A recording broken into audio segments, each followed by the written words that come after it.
राम राम बहन भाइयों माताओं, ज्ञान का निनाटन में आप सबका स्वागत है।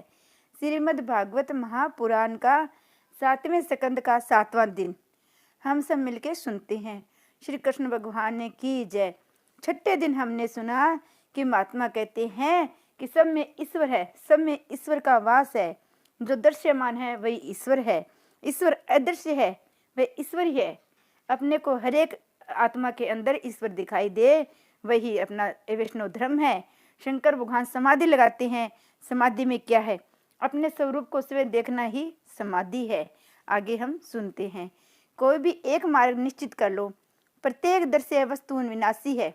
ऐसा मौन कर मोह का त्याग करके दृष्टा के साथ प्रेम करोगे तो वेदांतानुसार आत्मा साक्षात्कार होगा। दृष्टा में दृष्टि स्थिर करो अथवा प्रत्येक पदार्थ में ईश्वर का अनुभव करो। प्रहलाद स्तुति करते हैं, हे प्रभु, बड़े बड़े सिद्ध महात्मा कई वर्ष तपस्या करने पर भी आपका साक्षात्कार नहीं पा सकते, किंतु राक्षस कुल में जन्मे मिलने पर भी आज आपने दर्शन देने की मुझ पर कृपा की है। भगवान को प्रसन्न करने के लिए न तो अधिक शिक्षा की आवश्यकता है न अधिक अर्थोपार्जन की। यदि धन के सहारे परमेश्वर मिलते होते तो ये धनिक लोग लाख 2 लाख रुपए में प्रभु को कभी खरीद लेते। अधिक शिक्षा या ज्ञान से भी भगवान नहीं मिलते।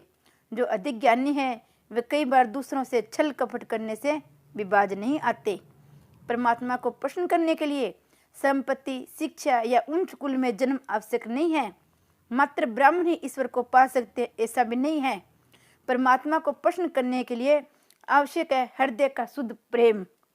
अधिक कमाना, उसको प्रभु सेवा में व्यय करना ठीक है, किंतु एक आसन पर बैठकर परमात्मा का ध्यान करना उससे भी अधिक अच्छा है। संपत्ति से परमात्मा नहीं मिल पाते। इसके विपरीत कई बार तो धन भगवत सेवा में, प्रभु भजन में बांधा रूप भी हो जाता है। ज्ञान का अधिक तर्क वितर्क का जन्म दाता है।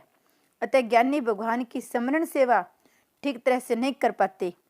बहु ज्ञानी आरंभ से कुतर्क करता है, जबकि आरंभ में श्रद्धा आवश्यक है। पढ़े लिखे लोग अधिक कुतर्क करते हैं। वे कहते हैं पहले चमत्कार दिखाइए, बाद में हम आपके ठाकुर जी को नमस्कार करेंगे। दूसरों को खुश करने के लिए चमत्कार से प्रारंभ करने का काम वैश्य का है, क्योंकि उसे दूसरों की जरूरत है। ईश्वर को तो किसी की भी आवश्यकता नहीं है। यदि तुम्हें ईश्वर की जरूरत है तो श्रद्धा से सेवा स्मरण करो, बाद में चमत्कार करो। जादूगर भी चमत्कार दिखाता है क्योंकि उसे धन की आवश्यकता है। पहले चमत्कार, बाद में नमस्कार। ये नियम इस जगत के व्यवहार का तो हो सकता है, पर भगवान के व्यवहार का नहीं। परमेश्वर का व्यवहार है प्रथम नमस्कार, बाद में चमत्कार। बिना चमत्कार का नमस्कार मानवता है, चमत्कार के बाद का नमस्कार अभिमान है। कुछ तो सोचो, ये जगत भी एक चमत्कार ही है। पुष्प में सुगंध है तो बीज में वट वृक्ष। माता के स्तन में दूध कौन बनाता होगा? सारा जगत ईश्वर का चमत्कारी तो है। श्रद्धा, अंधश्रद्धा तो हमारे व्यवहारिक जीवन में भी कहाँ नहीं है। कई बार डॉक्टर से काम बिगड़ जाता है, फिर भी हम उसकी बातों में श्रद्धा रखते हैं। उसमें तो कहा नहीं जा सकता कि पहले चमत्कार दिखाओ। डॉक्टर के प्रति श्रद्धा न होगी तो वह दवाई नहीं देगा। दवाई के बिना बीमारी कैसे हटेगी? इसी प्रकार सेवा मार्ग में भी प्रथम आवश्यकता श्रद्धा की है। परमार्थ में श्रद्धा आवश्यक है। आज के शिक्षित लोग ये भी कुतर्क करते हैं कि भगवान आहार तो करते नहीं, फिर उन्हें भोग क्यों लगाया जाता है? थाल में से कुछ कम तो होता नहीं, पर ये नहीं जानते कि ठाकुर जी भोजन नहीं करते, किंतु सार तत्व का आहार कर लेते हैं। वे रस भोगता है। यदि वे सचमुच भोजन करने लगे तो इसे कलयुग में कोई भी भोग लगाएगा भी या नहीं, इसमें संदेह है। ईश्वर को प्राप्त करने के लिए अति ज्ञान की आवश्यकता नहीं है। अंतकाल में ज्ञान कई बार विश्वासघात करता है। ज्ञान को यदि भक्ति का साथ है तो ठीक बात है। बीमार तो शरीर होता है, आत्मा नहीं। ऐसी बातें तो वेदांती भी नहीं कर सकता, क्योंकि यदि वेदांती बीमार हो जाता है तो उसे औषधि और फलादि की आवश्यकता आती है। वेदांत के सिद्धांत निरर्थक नहीं है, परंतु उनका अनुभव भक्ति और प्रेम के भाव में नहीं हो सकता। प्रेम की, भक्ति की आवश्यकता ज्ञानी को भी पड़ती है। ज्ञान का उपयोग ईश्वर की व्यापकता का अनुभव करने के हेतु है। ईश्वर सर्वत्र है ऐसा मानकर किया गया व्यवहार भक्ति बन जाता है। स्वामी रामदास ने दास बोध में कहा है कि जो विहार कुशल नहीं है वह परमार्थ कैसे कर पाएगा, पर जिसका विहार अति से शुद्ध है वह परमार्थ ठीक तरह से कर सकता है। जिसका विहार शुद्ध नहीं है वह भक्ति किस प्रकार कर सकेगा। व्यवहार या धंधा करना कोई पाप नहीं है, किंतु व्यवसाय में, धंधे में ईश्वर को भूल जाना पाप है। साधन भक्ति में सभी संत भी अपना अपना काम काज करते थे। सेना नाई अजामत का धंधा करते थे तो गोरा कुमार मिट्टी के बर्तन बनाने का। गजेंद्र अनपढ़ पशु ही था, उसने न तो तपस्या की थी न अष्टांग योग की साधना, पर उसको भी प्रेम पुकारो सुनकर उसकी भक्ति के कारण भगवान उस पर प्रसन्न हुए थे। भक्ति से भगवान मिलते हैं। ईश्वर से प्रेम भाव रखकर सेवा स्मरण करते रहो। यदि भक्ति न हो तो ज्ञानी के ज्ञान और तपस्या की कोई सार्थकता है नहीं। ज्ञान तो चाहे जितना हो, किंतु प्रभु प्रेम न हो तो उस ज्ञान और तपस्या की कोई कीमत नहीं है। सभी साधन और साधना का फल है श्री कृष्ण प्रेम। जो साधना प्रभु प्रेम न जगा सके उस साधना की कोई कीमत नहीं है। प्रभु मिलने के लिए आतुर है नहीं है, ऐसे ब्राह्मण की अपेक्षा प्रभु मिलने के लिए आतुर क्षुद्र व्यक्ति भी श्रेष्ठ है। प्रभु के प्रश्न करने के दो साधन हैं, सेवा और स्मरण। प्रतिदिन 3 घंटे प्रभु की सेवा और स्मरण करो। इन दो साधनों से भगवान अवश्य मिलते हैं और किसी वस्तु की आवश्यकता नहीं है। दक्षिणा देने से पुण्य नहीं मिल सकता, वह धन का सदुपयोग तो है, किंतु सेवा तो सेवा स्मरण करना आवश्यक है। परमात्मा को प्रश्न करने का साधन है प्रेम। सेवा और पूजा में धन नहीं, मन प्रधान है, स्नेह ही मुख्य वस्तु है। श्री गोसाई जी महाराज 252 वैष्णव की वार्ता में पद्मनाभास की कथा है। वे गरीब थे, लिहाजा भगवान को चने के छिलके भोग में देते थे। ठाकुर जी उसमें भी मिष्ठान का अनुभव करते थे। भगवान ये नहीं देखते हैं कि कोई उन्हें क्या देता है, वे तो मात्र यही देखते हैं कि कैसे भाव से दिया गया है। सेवा स्मरण से भगवान शिव का धीन बन जाता है। एक नाथ महाराज सारा दिन अविरत प्रभु सेवा और भजन करते रहते थे। सो थक जाते तो उनकी ऐसी अविराम सेवा से प्रभु दयाद्र हो गए। वे सोचने लगे, मेरा भगत मेरे लिए कितना श्रम करता है, बेचारा थक कर चूर हो जाता है, चलो मैं उसकी कुछ सहायता करूं, उसका श्रम कुछ कम कर दूं। ये सोचकर भगवान ने ब्राह्मण का रूप धरकर एक नाथ के पास आकर कहा, भाई मुझे अपना सेवक रख लोगे क्या? एक नाथ बोले, मुझे नौकरी की जरूरत ही क्या है, मैं तो अपना सारा दिन प्रभु की सेवा और स्मरण में ही बिताता रहता हूँ। भगवान मैं तुम्हें ठाकुर जी की सेवा करने में सहायता दूंगा। एक नाथ, जैसी तेरी इच्छा। हाँ, तेरा नाम क्या है? भगवान मेरा नाम है शिखंडियो। और इस प्रकार जो सेवा करते करते 12 वर्ष गुजर गए। जिसे चंदन का तिलक लगाया जाता था वैसे वे ही चंदन पीसने लग गए। तुलसीदास जी चंदन घिसे, तिलक लेत रघुवीर, वाली बात उल्टी हो गई। यही तो है भक्ति की महिमा। रुक्मणी ने सेवा से प्रभु को प्रश्न करके वैसे तो अधीन कर लिया था, फिर भी मात्र एक ही तुलसी दल से वे तुल गए थे। श्रीधर स्वामी ने हरि विजय में एक प्रसंग का वर्णन किया है। एक बार सत्यभामा के मन में अभिमान आया कि प्रभु को वही सबसे प्रिय है। एक दिन नारद जी घूमते फिरते वहां आ पहुंचे तो सत्यभामा ने उनसे कहा, मुझे हर जन्म में यही पति मिले, ऐसा कोई उपाय बताइए। नारद जी, आप जिस वस्तु का दान करेगी वही अगले जन्म में आपको प्राप्त होगी। अतः यदि आप श्री कृष्ण को ही अगले जन्म में पति के रूप में पाना चाहती है तो उनका दान कर दीजिए।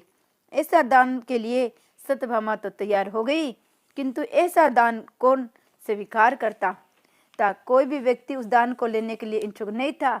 अंत में नारद जी को स्वीकार करने के लिए समझाया गया, वे राजी हो गए। सत्यभामा ने संकल्प करके श्री कृष्ण का नारद जी को दान कर दिया। श्री कृष्ण को दान में पाकर नारद जी उन्हें अपने साथ ले जाने लगे। सत्यभामा नारद जी से पूछने लगी, मेरे पति को आप कहाँ लिए जा रहे हो? नारद जी, आपने अभी अभी तो मुझे उनका दान किया है न, अतः वे मेरे हो गए। दान में दी गई वस्तु दान लेने वाले की हो जाती है। अब कृष्ण पर मेरा अधिकार है। अब सत्यभामा को अपनी भूल समझ में आ गई। वे श्री कृष्ण को मांगने लगी। नारद जी देने से इनकार करने लगे। ये इधर जब ये सारी बातें अन्य रानियों तक पहुंची तो वे भी सभी दौड़कर आ गई, पर एक रुक्मिणी नहीं आई।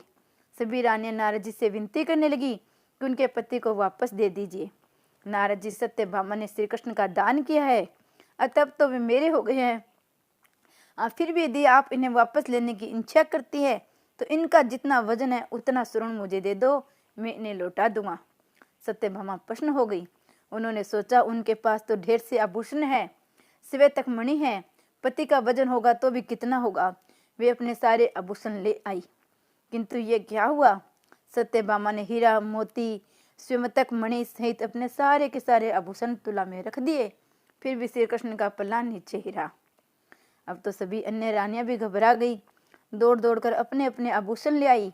उनके आभूषण से भी तुला में रख दिए, फिर भी कृष्ण का पलड़ा नीचे रह गया। जीव जब अभिमानी हो जाता है तो भगवान भी भारी हो जाते हैं। उनके आगे हीरा मोती स्वर्ण का मोल ही क्या है। रानी ने आभूषण से श्री कृष्ण का मोल करना चाहा, सो हजारों मन आभूषण रख देने पर भी उनका वजन श्री कृष्ण के वजन से कम ही रहा। सत्यभामा के अभिमान का नाश करने के हेतु ही ये सारी लीला भगवान ने रची थी। सब रानियां सोच में डूबी हुई थी, अब क्या किया जाए। सत्यभामा ने श्री कृष्ण का दान करके अनर्थ कर डाला है। अंत में सत्यभामा ने रुक्मणी का आसरा लिया। रुक्मणी भी आ गई। रुक्मणी सारा भेद समझ गई कि भगवान को कोई तोड़ नहीं सकता।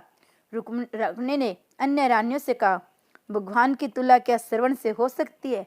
उन्होंने पल्ले में प्रेम से एक तुलसी दल रख दिया तो भगवान की तुला पूर्ण हो गई।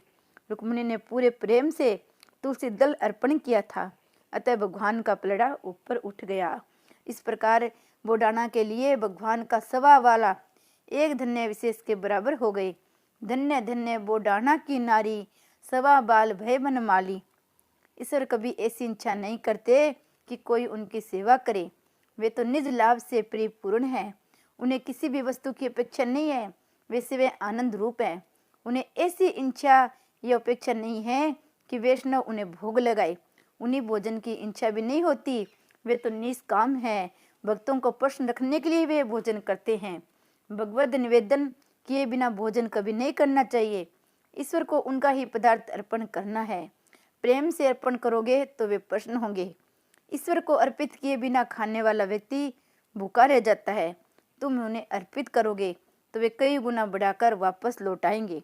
वे कहते हैं, मेरी बनाई हुई वस्तुएं मुझे अर्पित करने में वैसे कोई बड़ाई नहीं है, किंतु मुझे अर्पण किए बगैर खाना अनाधिकृत खाना है। भगवान की अगर कोई कमी तो है नहीं, वे तो केवल तुम्हारी भावना ही देखते हैं। भगवान ने जो दिया है वही तो उन्हें अर्पित करना है। जीव तो किसी भी वस्तु की उत्पत्ति नहीं कर सकता, सभी कुछ श्री कृष्ण का तो है। दीपक जलने से या आरती करने से भगवान के घर तो प्रकाश होगा नहीं, ये तो तुम्हारी हृदय में प्रकाश करने के लिए है। ईश्वर तो वैसे ही इसमें प्रकाशी है। सेवा करने से सेवक को सुख होता है। भगवान को तो क्या सुख मिलेगा, वे तो परमानंद स्वरूप है। जीव को जो देने वाला तो ईश्वर है, किंतु मनुष्य के निवेदन से वे प्रसन्न होते हैं। सेवा और पूजा में भेद है। जब प्रेम का प्राधान्य है वह सेवा है, जब वेद मंत्र प्रधानता है वही पूजा है। पूजा करो तो प्रेम से करो, अन्यथा स्नेहाधिक का समर्पण व्यर्थ रहेगा। हमारे वस्त्र कहीं बिगड़ न जाए, इस डर से कई लोग तो मंदिर में साष्टांग दंडवत प्रणाम भी नहीं करते। नरक पड़न को डरते है, नरक पड़न को नाही। जो कुछ भी है ईश्वर का ही तो है, केवल उन्हें कोई अर्पित करना है। अर्पण करने से रीति से आपके मन की भावना को उन्हें पता लग जाएगा। दक्षिण में एक कथा प्रचलित है, किसी भी शुभ कार्य के आरंभ में विघ्न नाश के हेतु सर्वप्रथम गणपति की पूजा की जाती है। श्री कृष्ण भगवान की जय। जय गणेश जी महाराज की जय।